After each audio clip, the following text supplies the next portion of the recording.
Hello and welcome to another Brawl video. Today we're checking out this blue-black ninja deck due to popular request, featuring Yuffie, aka Yuriko, as our commander.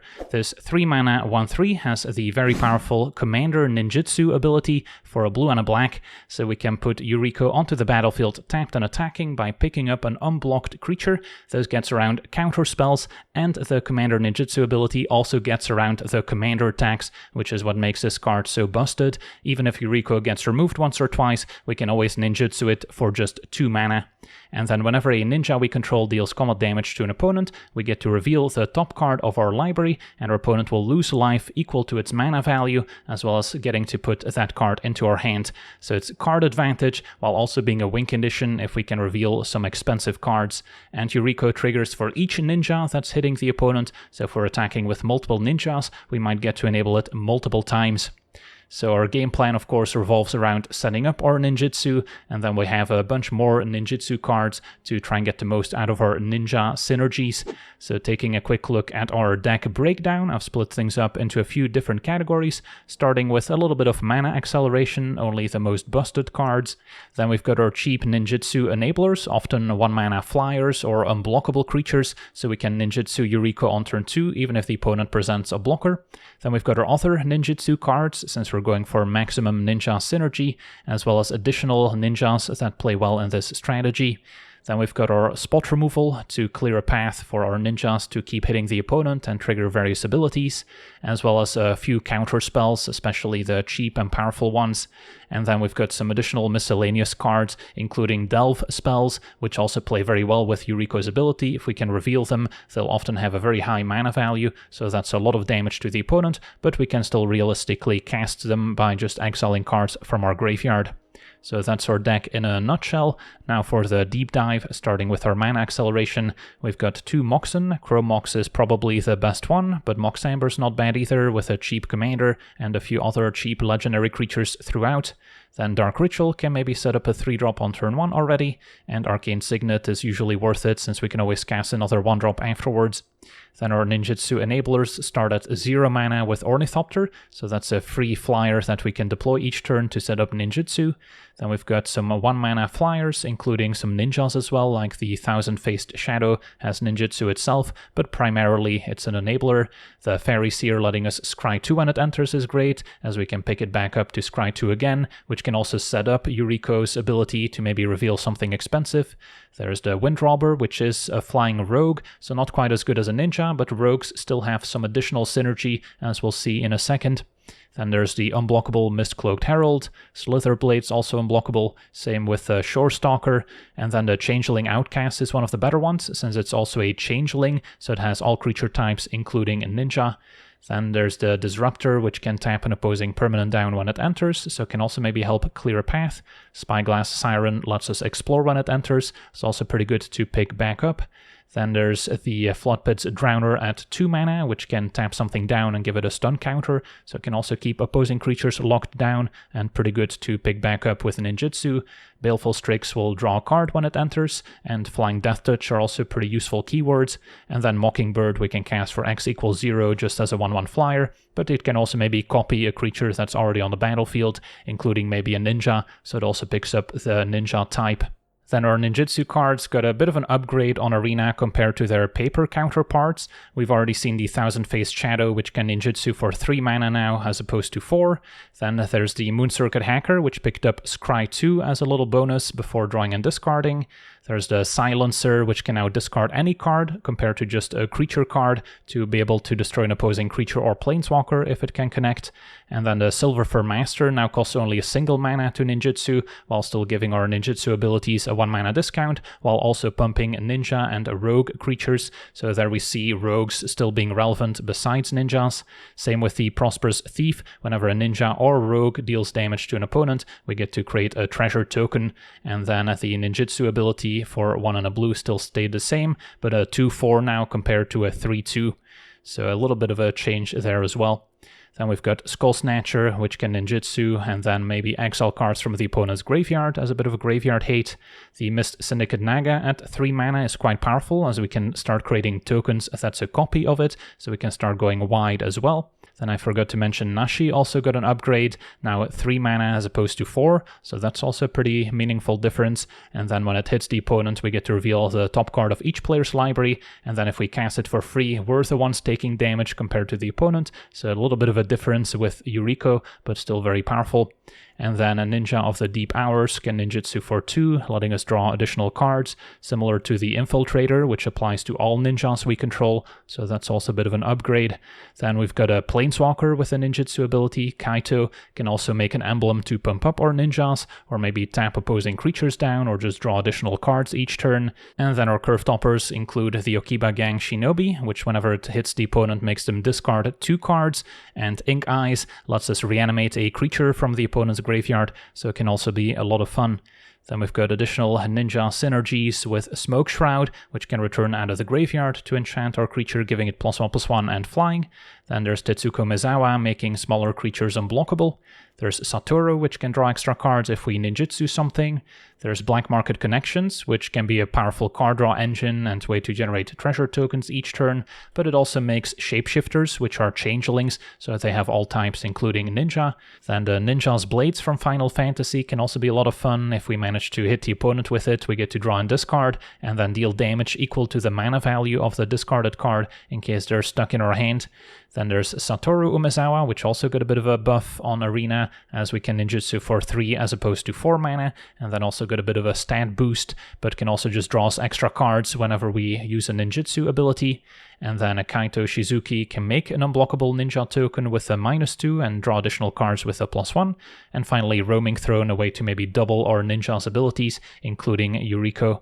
Then our removal section includes a few bounce spells, Fading Hope, and Into the Floodmaw at 1 mana, and then a Consign to Oblivion as a split card has a total mana value of 7, so pretty good to reveal with Yuriko, but we can still consign for just 2 mana or make the opponent discard 2 cards with the Aftermath Oblivion from the graveyard.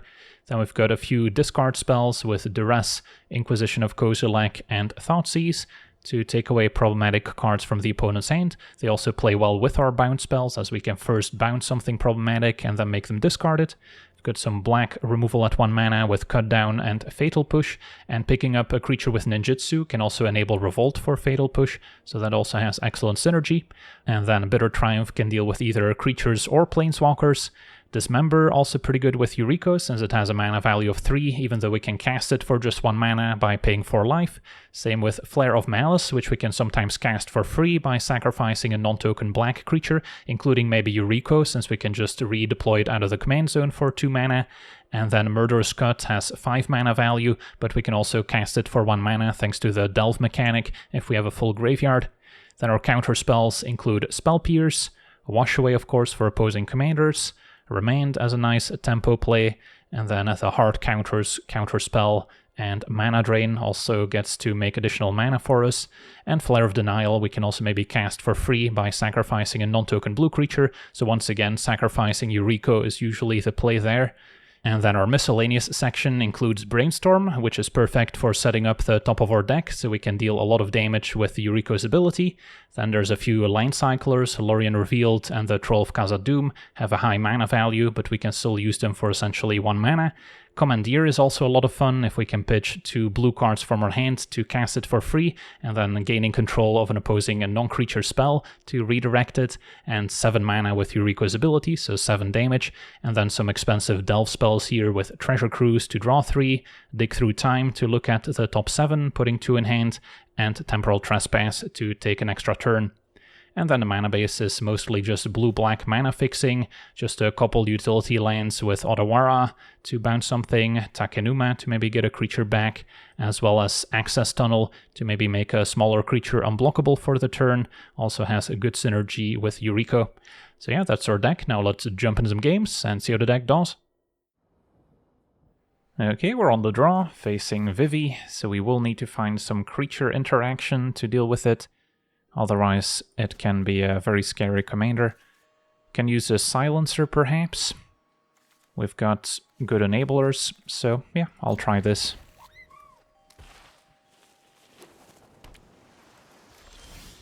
Turn 1 Siren.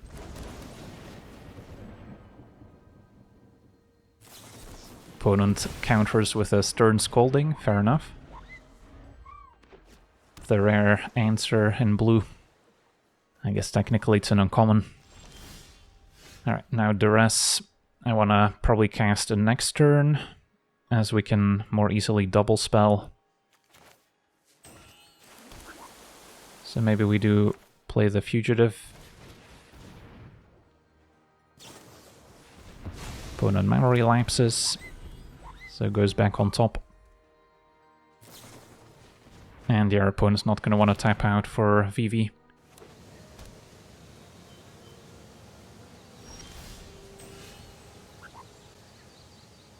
So time to Duress.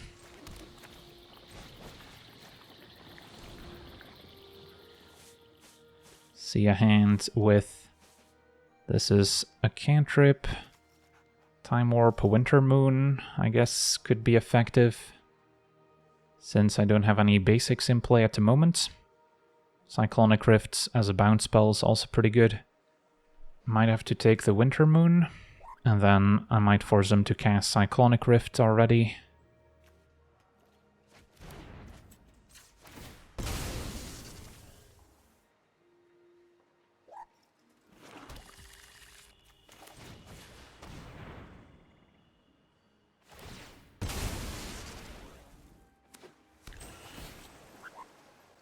And our opponent is fine getting a dual land since we didn't leave them with a Winter Moon in hand. So opponent draws. If they tap out for their commander, Silencer can take it out. So opponent drew a Lightning Bolt, that's convenient. Alright, at least I can still double spell here if I'd like.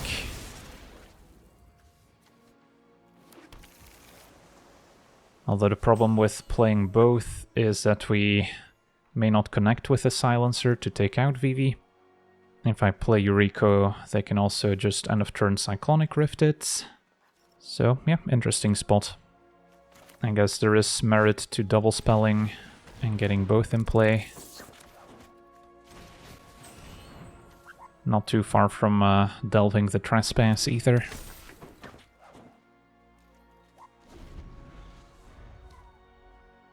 So they're maybe going to play a Vivi and then they have to Rift now. They found a Sleight of Hand. But unless they draw lands, they won't be able to Rift now. And then we can do some fun tricks with Ninjutsu. Alright, Fatal Push also works. So attack, one creature is going to be unblocked, so I can pick it up with Ninjutsu, which would then also enable Revolt for Fatal Push. And they're forced to block Silencer, otherwise we get to enable it. Okay, Ninjutsu.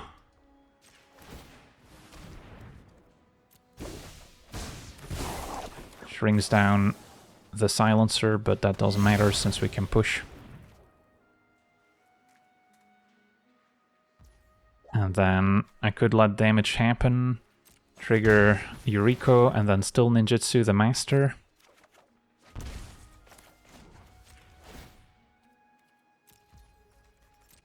After damage, but technically still in combat. So yeah, there's some neat tricks with Ninjutsu.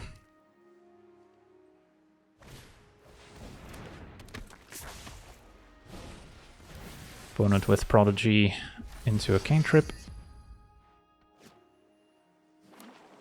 And they get to keep up Cyclonic Rift. Alright, so if they Rift, they get to trigger Prowess. 2-4 on defense. So now if I attack all out, they could bounce before I get a chance to Ninjutsu, and then they get to ambush one of my creatures. So this might be more of a setup turn with the Fairy.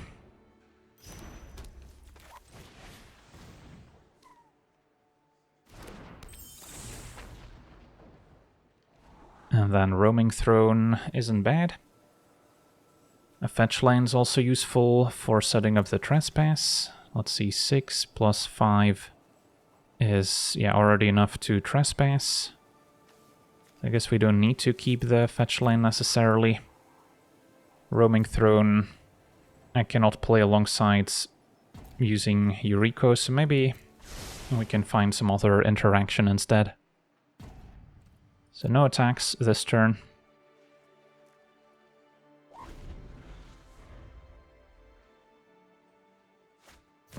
Opponent's just gonna take an extra turn.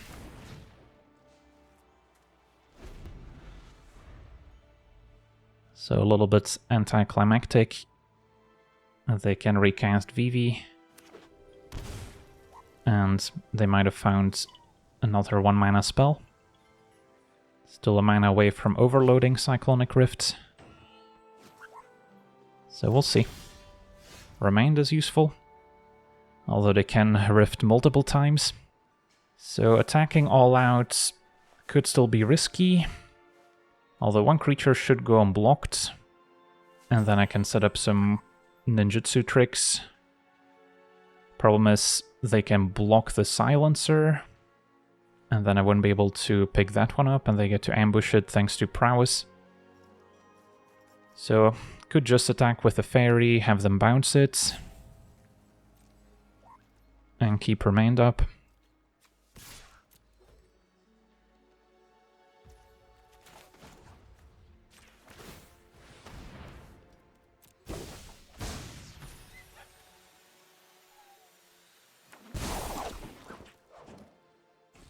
Alright, we get to connect. A land means no damage. Play fairy. And then, don't think we need either of these, even though Disruptor could tap down one of their blockers. Can probably do better. Pass with remained up. So if they tap out for Vivi, we can just remand it.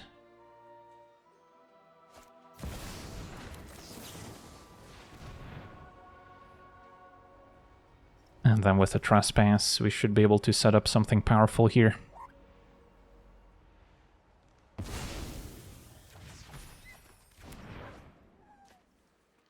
Opponent's delving, maybe a Treasure Cruise. Yep. Also would have been a good target for remains.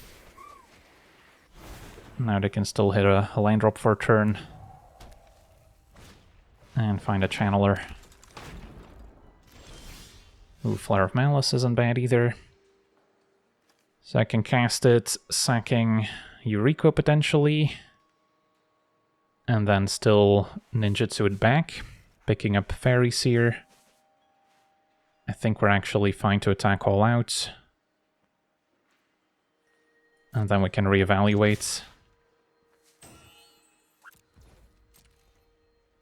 Could always cast it for 4 mana too.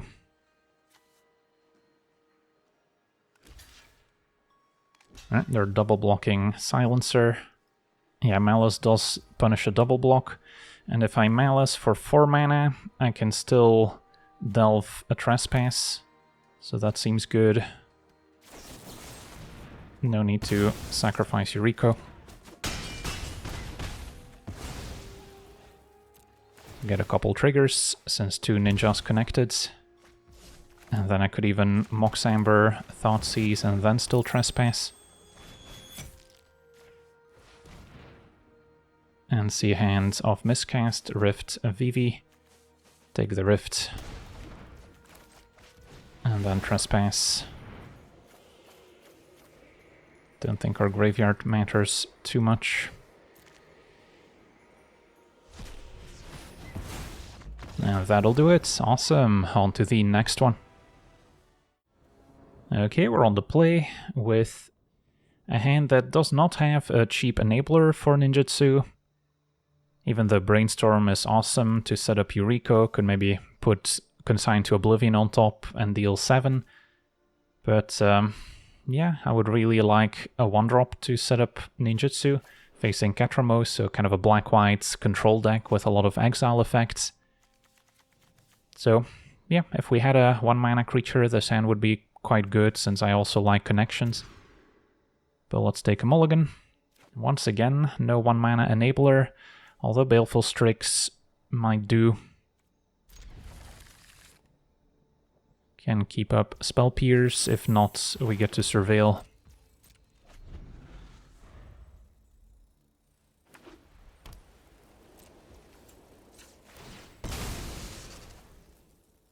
I guess it could benefit me to get a basic still, just so we have the Sunken Hollow Enter untapped.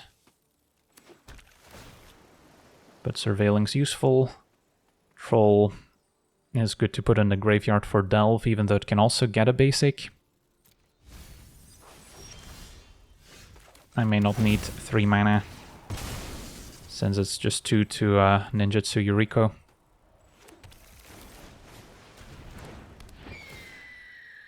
Opponent might have a Swords to Plowshares in hand. If they're not careful, I might be able to Spell Pierce it.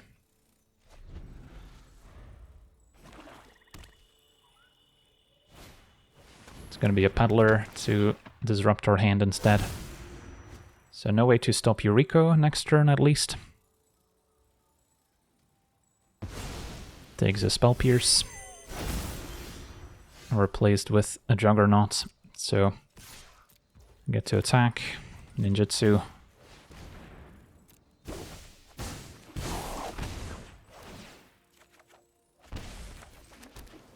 And then discard to hand size. Juggernaut can go.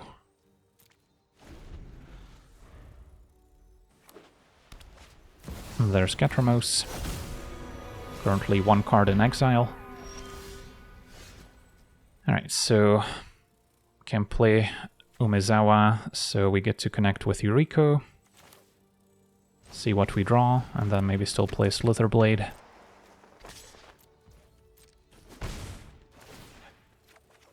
Alright, I'll take a land. So then I can play Baleful Strix instead.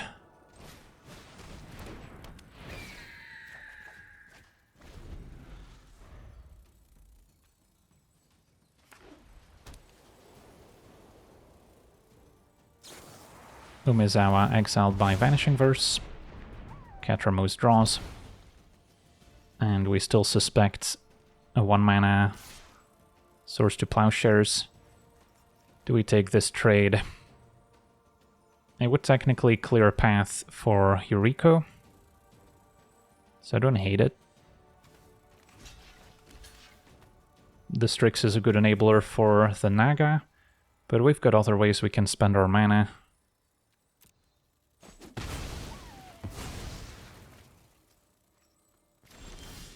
So now they need removal for Yuriko. They let us untap, which is dangerous if we drew into a counterspell. Alright, it's going to be Felia to get in the way. Dig Through Time would leave me with 1 mana. So could technically still draw a removal spell. But I guess Felia is going to be able to block here.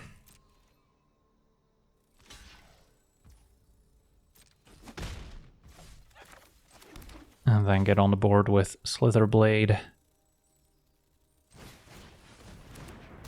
And then maybe just end of turn Dig Through Time.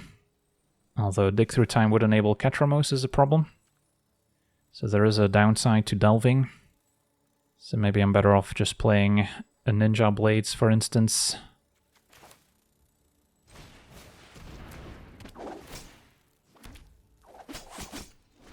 Even though Felia can flicker the token.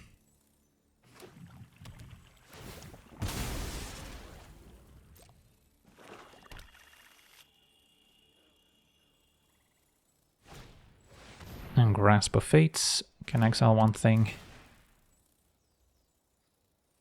Goes for our commander, don't mind. Pretty easy to redeploy.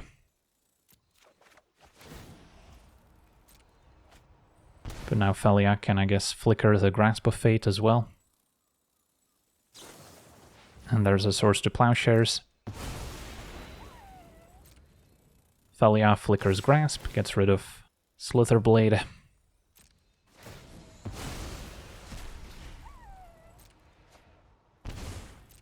So then we still have Mutavault left as a threat.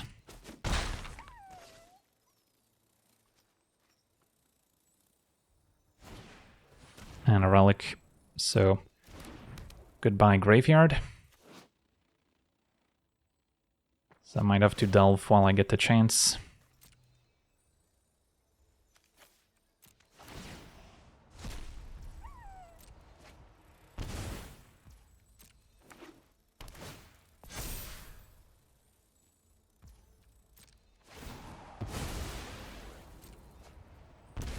So our opponent's turning the corner here.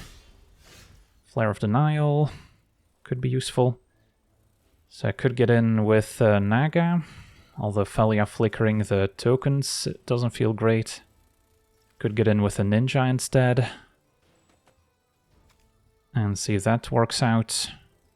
Could also discard Dig Through Time, and that's 8 damage with Ninja Blades. So then we have 10 damage total. That's getting pretty close to lethal. Yeah, that's also an option. Just doesn't leave us with much of a board presence. Problem is, next turn they can use the relic and then Ketramose is online, so then they can just gain life back.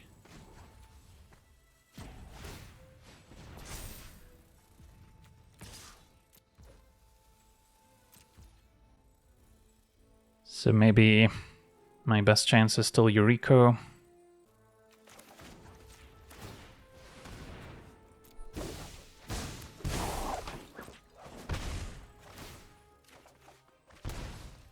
Six damage from Ink Eyes isn't bad. And then just cast Skull Snatcher.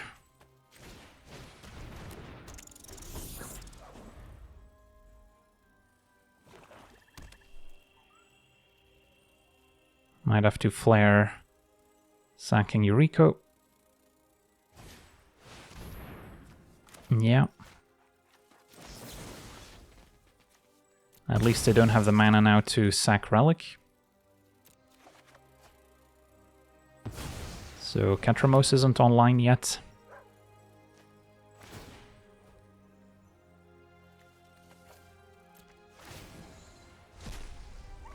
Opponent falls to 6, so now an attack with the Ninja Blades could be lethal.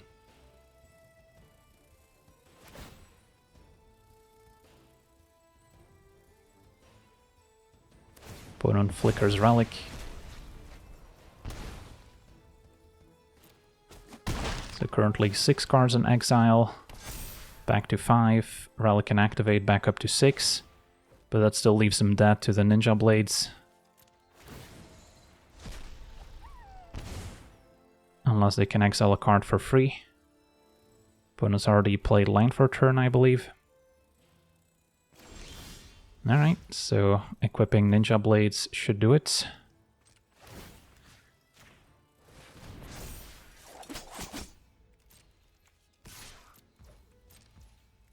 Hit you for 3. Discard Dig Through Time.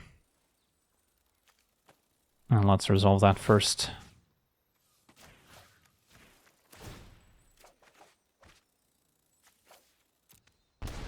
There we go, on to the next one.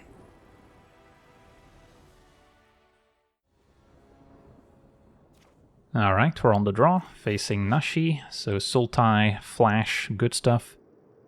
And what do we think of our hand? Missing a cheap enabler, so I don't think I keep. This one is also missing a 1-drop, but at least Baleful Strix is still decent, can maybe wash away their commander. We'll try.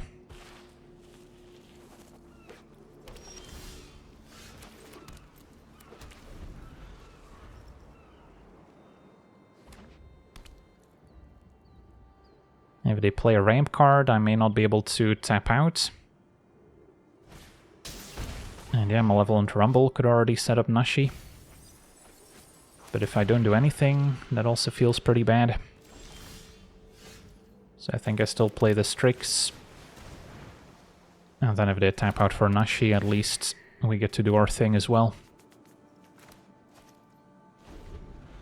But best case scenario, they wait to play Nashi at instant speed. If they remove the Strix, we can maybe resolve our connections. It can be a Birds of Paradise, can actually get in the way of the Strix to prevent Ninjutsu. but it would be a chump block, which I don't really see them doing.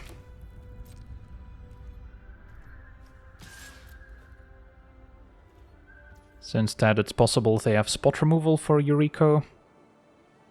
Could also go for Nashi, or just cast the connections and hope they don't have a counterspell for it. Close call. Yeah, let's just play connections.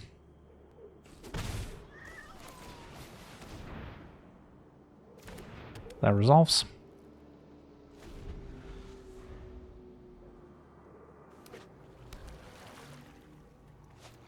And opponent's gonna take an extra turn.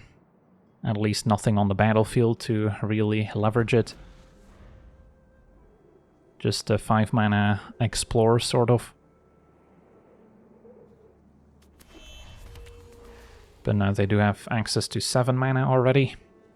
So they can maybe leverage that to take over. Procession, get back your extra turn card. Are they gonna cast it now? They are.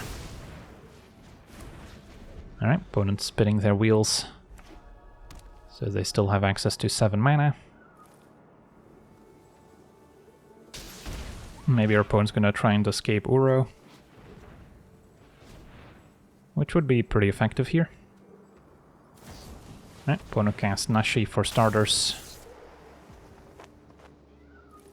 So they get to secretly choose a card in their graveyard. I imagine it's just manipulation.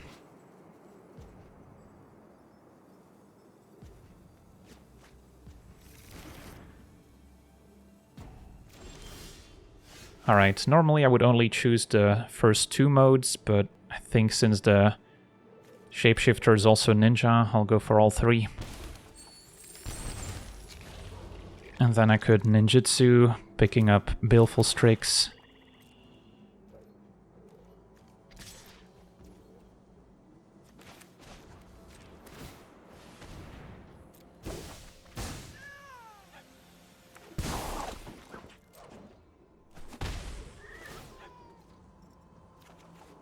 Revealing a land, sadly.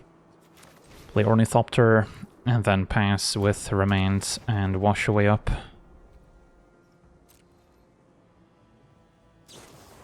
Opponent's gonna Essence Flux, Nashi. So they get to once again secretly choose the manipulation. Yeah, that's fine. Just gotta remind it. So I guess this is just an infinite loop of flickering Nashi over and over.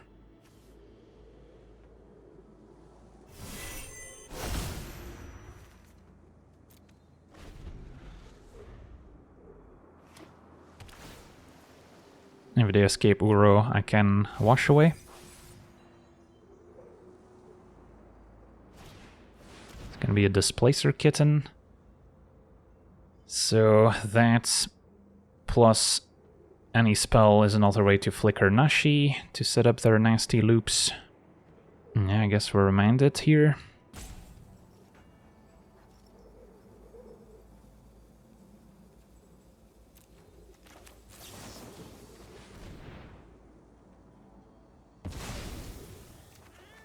Dark Ritual could be useful.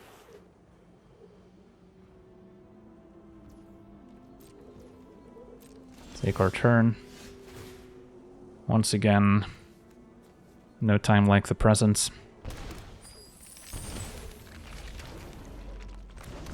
Could cut down the birds. See if there's a response.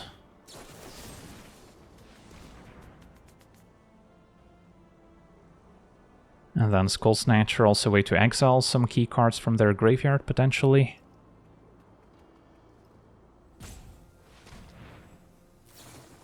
Opponent's gonna assemble the team at instant speed and response. Birds down. Go to attackers, and I think we go all out. I don't think I have time to play Satoru either. Need to keep up additional interaction.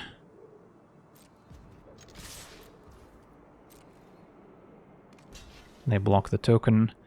So then I think Skull Snatcher might be the priority to exile their Temporal Manipulation.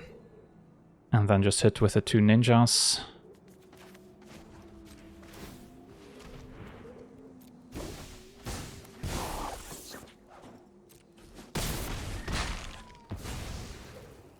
Get to Yuriko triggers. Some manipulation, and then... what else? I guess Uro can go as well. Find Infiltrator and a land. And replay Ornithopter. Could maybe Dark Ritual something out. But definitely want to keep up Wash Away. I guess I can just play Strix and pass.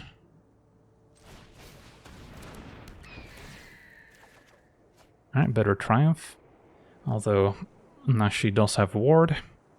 So if I Dark Ritual, I can maybe pay the Ward. But they might have more flicker effects in hand. Yeah, let's try it.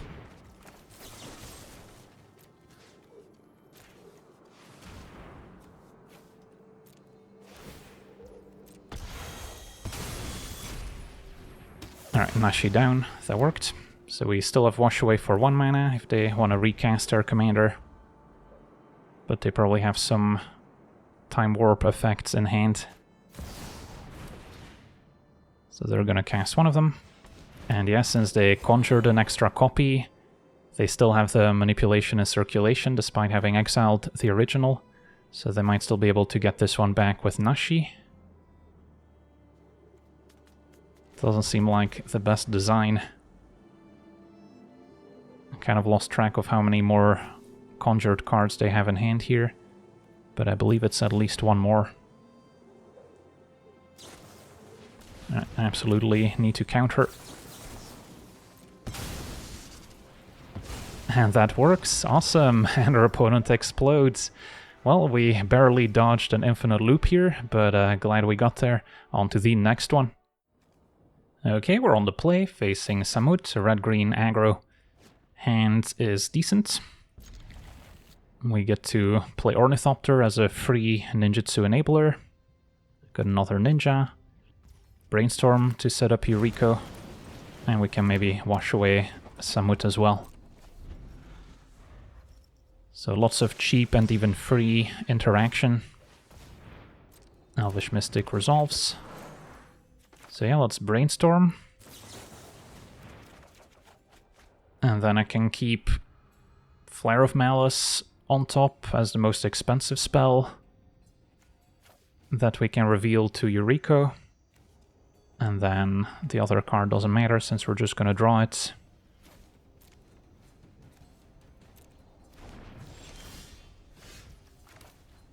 Just want to make sure not to shuffle with the fetch line here.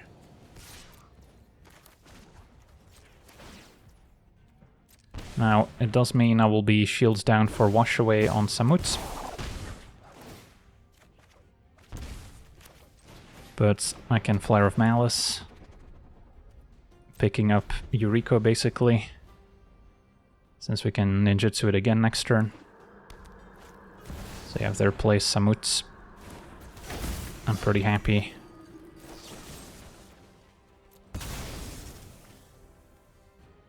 Back to the command zone. Ninjutsu does not get taxed.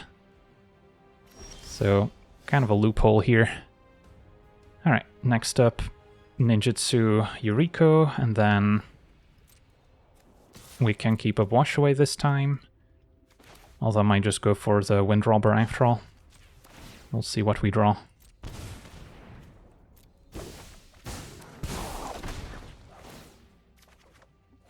Another ninja. So no lack of ninjas. Yeah, let's just get Watery Grave, play Wind Robber. Not gonna need to Wash Away anytime soon. At least not for 1 mana.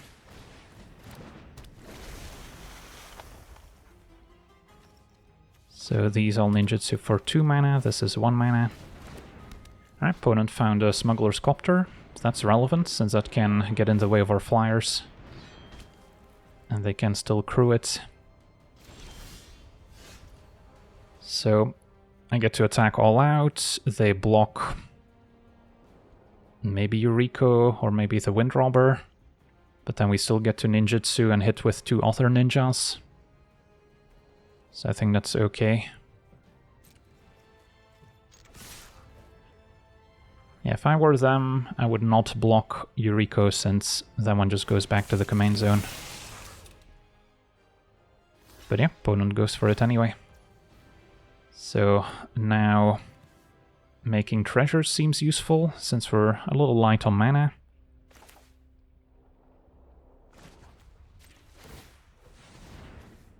Pick up Ornithopter since it's free. This sadly is not a ninja, just a rogue.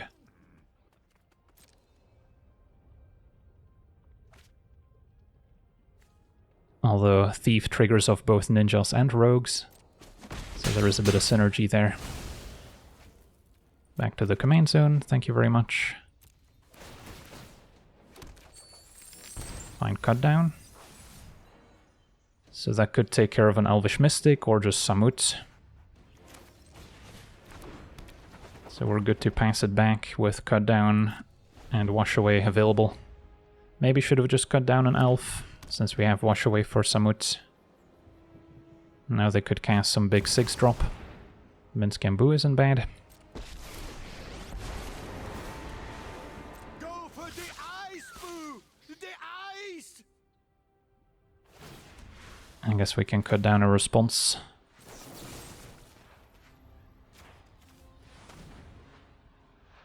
They can still crew the copter with it. They don't.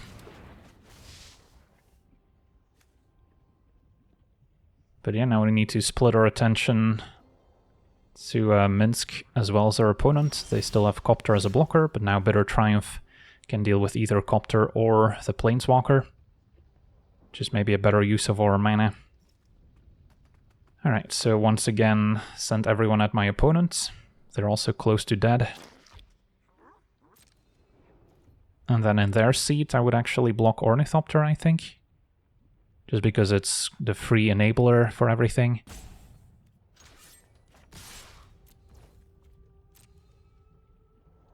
Although it does mean Wind Robber triggering off Prosper's Thief. So yeah, I'll let the Copter live in order to Bitter Triumph Minsk Bamboo. Opponent does block Ornithopter this time. They get to loot.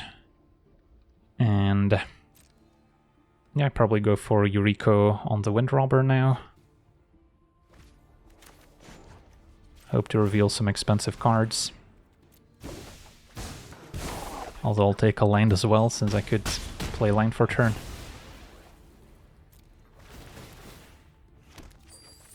Roaming Throne, that's 4 damage, and we found a land. So then now we get to Bitter Triumph Minsk, discarding a card. Do we care about their graveyard? Not really. Cast Wind Robber again, and then still have Wash Away up for Samut. Opponent's at 4.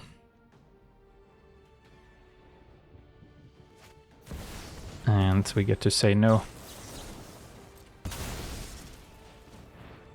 And that might be the final nail. On to the next one. Okay, we're on the play, facing Kefka, Grixis, midrange. So, can expect a lot of interaction. This hand has potential, although the tap lands could hurt us a little bit. I think we still keep this. And then I might play the tap land on 1, so turn 2 we can Inquisition, plus play Mockingbird to maybe take a cheaper removal spell. And then a land is fine.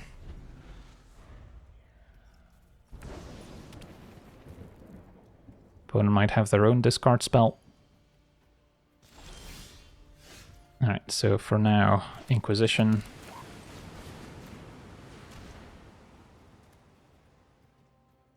Seeing a hand that had Duress, as well as Spikefield Hazard. So, multiple answers. Brazen Borrower can also bounce. So yeah, not an easy hand to beat. I guess now we could leave them with a Duress, just take the Hazard, play Mockingbird, and then Our opponents, if they duress, can take Kaito, otherwise they might be forced to keep up Brazen Borrower. Because yeah, I do want to play the Mockingbird here. And we also just took a land. So those dual-faced lands from Zendikar can be taken by discard spells. But they did draw a Swamp. If they didn't, they would have been in trouble. Because then they couldn't have stopped Yuriko. Now they can keep up Brazen Borrower, but opponent decides to go for Nashi into Moxamber, and then they can still duress, likely taking Kaito. Alright, find another bounce spell. So, likely just going for Yuriko, and then replay Mockingbird.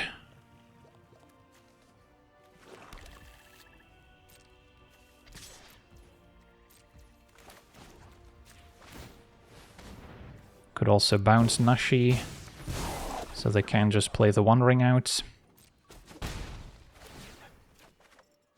Found a land. Yeah, bouncing Nashi has its advantages. Means that they also don't have mana for Moxamber right away. And get to scry 1. And don't need another land.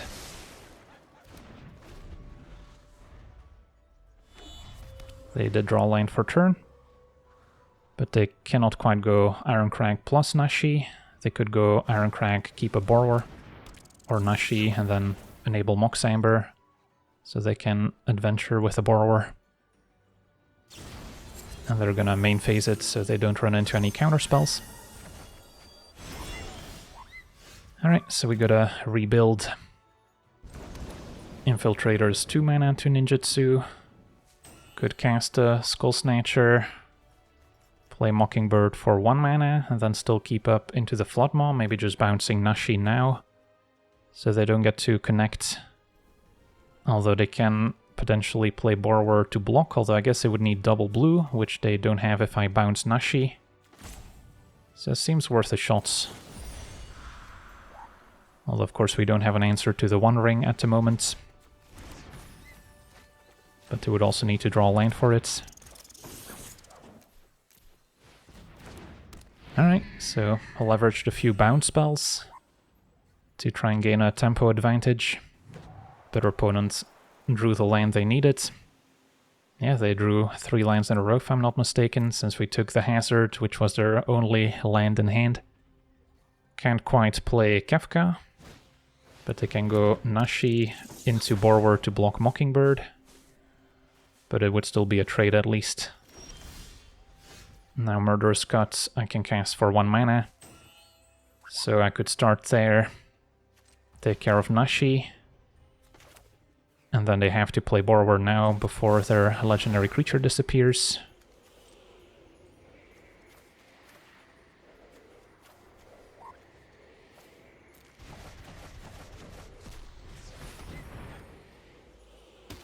Alright, they let it go, so now they missed their opportunity. And I still go for Yuffie over Infiltrator, I think. And our opponent scoops it up, so yeah, they kind of missed their window on the Moxamber. On to the next one. Alright, we're on the play, and it's the mirror match. So, let's see here. No cheap enabler means probably need to mulligan. This is better. Turn 1 Windrobber, turn 2 Yuriko.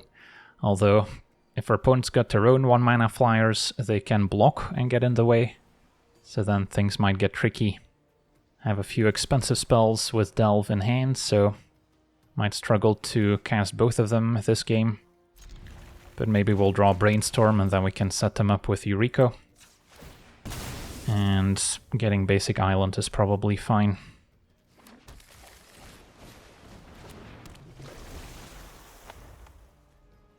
If they do play their own flyer, we can always use Drowner to tap it down.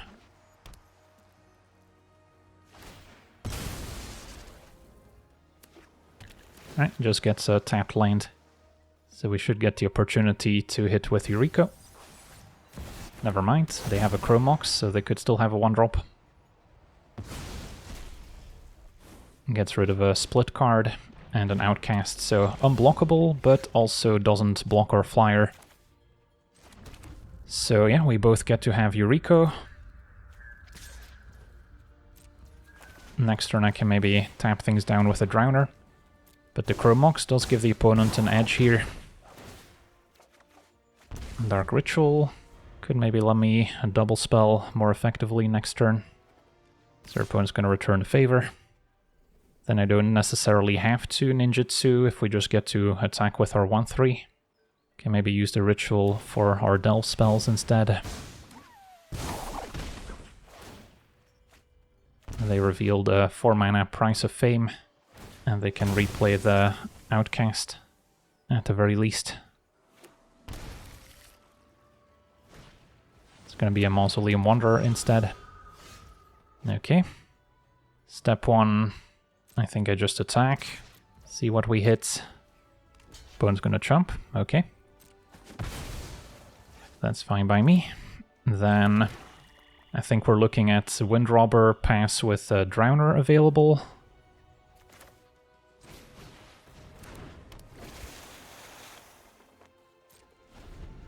Maybe should have considered drowning while they were tapped out so they can't counter. Could also go for Fading Hope, but Drowner also puts an extra creature in play that we can put to use. And then I'm totally fine if they were to Price of Fame Yuriko. Opponent's going to bounce the Windrobber. That happens. Goes to attackers. And then Drowner locking down Yuriko is probably the best answer we can muster, as it doesn't go back to the command zone for them to redeploy. Now this is still a ninja, so it still triggers off Yuriko's ability, but it cannot block, so we get to connect. Could ninjutsu the Naga, picking up Drowner. So yeah, let me go to attackers. Attack. And get to the point where we can ninjutsu, and then now Ritual at instant speed. So we get to ninjutsu the Naga, trigger Yuriko twice, and make another ninja to start going wide. And our opponent scoops it up. Alright, on to the next one. Alright, we're on the draw, facing Marchesa and Grixis control. This hand would be decent if we had black mana. As is, I don't think I can keep. Okay, this is not bad either. Turn 1, they have Inquisition. Probably taking the Fairy, or maybe Ornithopter. Takes Ornithopter. Well, I think I'm still priced into playing the Fairy. So I can potentially Ninjutsu next turn. If they remove it, then Signet into Duress is still a decent follow-up. And then Flare of Denial isn't bad. Can always sacrifice my commander to set it up. But yeah, opponent's just gonna Spikefield Hazard as soon as they get the chance. And a Scrabbling Claws for Graveyard Hate. So now the Flare doesn't look nearly as good. But yeah, can still Signet into Duress. Hope they have a non-creature spell left to take. They do not. Well, that's unfortunate. Marchesa, pretty good with the claws as a free crime enabler. At least our land enters tapped, so they couldn't Snapcaster Inquisition. But they found a Search for Ascanta instead. Well, I guess we can hardcast now Kaito. Although Kaito, they can hazard the token. Whereas if I just cast Yuriko, they cannot. Still seems good to play Kaito before they can Inquisition it.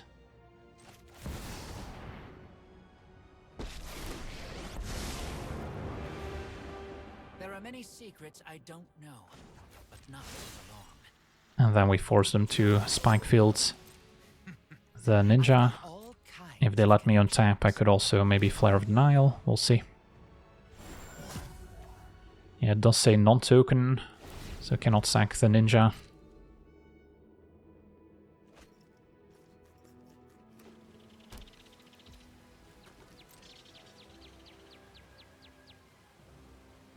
Opponent lets us untap. Maybe they're gonna hazard Kaito instead. Well, I think we just flare Snapcaster. Seems easier than having to worry about just a Spike Field hazard. Could still draw land for Ninjutsu. Find a Nashi. Yeah, is it worth it to loot now, or do I just attack and draw a card for free? I guess we'll just draw for free. Gotta be patient.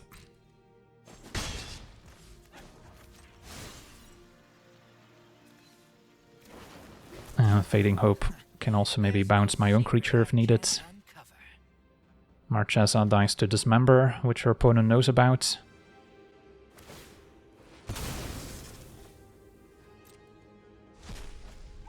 So our opponent's gonna cash in the Scribbling Clause. They could have still played Marchesa and then at least gotten one card out of it by using the clause. Their opponents may be prioritizing transforming Ascanta and gaining access to Torrential Gearhulk. So one unknown, which was a Stomp from Bonecrusher. Alright, at least they mistapped their mana so they cannot cast a Giant here. Would have still died to Dismember. Another bounce spell. So Ninja can attack after I maybe just cast Yuriko. So we don't have to Ninjutsu.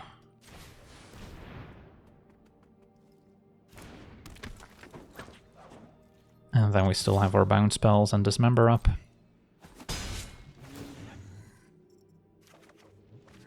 Hit land for turn. And pass it back. Don't think I bounce Ascanta. They're still a turn or two away from transforming it. So they do have a Gearhulk on Spike Field available, but goes for Marchesa. Plus maybe Bonecrusher. Okay, so a couple options available. Probably want to Dismember the Giant and bounce Marchesa. Could wait until my turn to maybe set up the top of my deck with this Cry, but let's just be mana efficient. Don't need land. And then Dismember. It's gonna cost me a bit of life.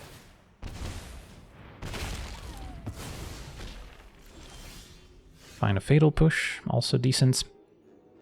So I could start by attacking, could also Ninjutsu Nashi, picking up the Ninja, since it's probably gonna die to the Spike Field hazard anyway. So we get a bunch of triggers.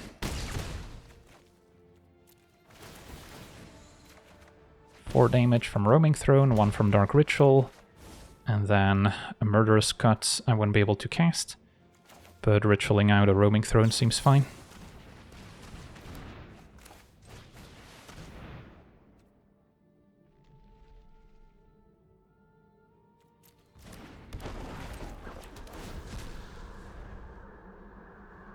So our opponents could have maybe transformed Ascanta had they used Field of Ruin in response, but they're on the Gearhulk plan. Nope, still going for Marchesa. Pass it back. So can just bounce Marchesa to clear a path. Although Fatal Push would also be enabled once I Ninjutsu, but this seems easier. Alright, and that'll do it. So we got to see our blue-black ninja deck in action. And yeah, Ninjutsu for commanders is a pretty messed up mechanic. Both getting around counter spells as well as dodging the commander attacks is a bit much. So enjoy the commander while you can, since it's definitely gonna end up in the hell queue. But even in the hell queue, this deck might dominate. So yeah, that's gonna do it for today's gameplay. Wanna thank you for watching, hope you enjoyed, and as always, have a nice day.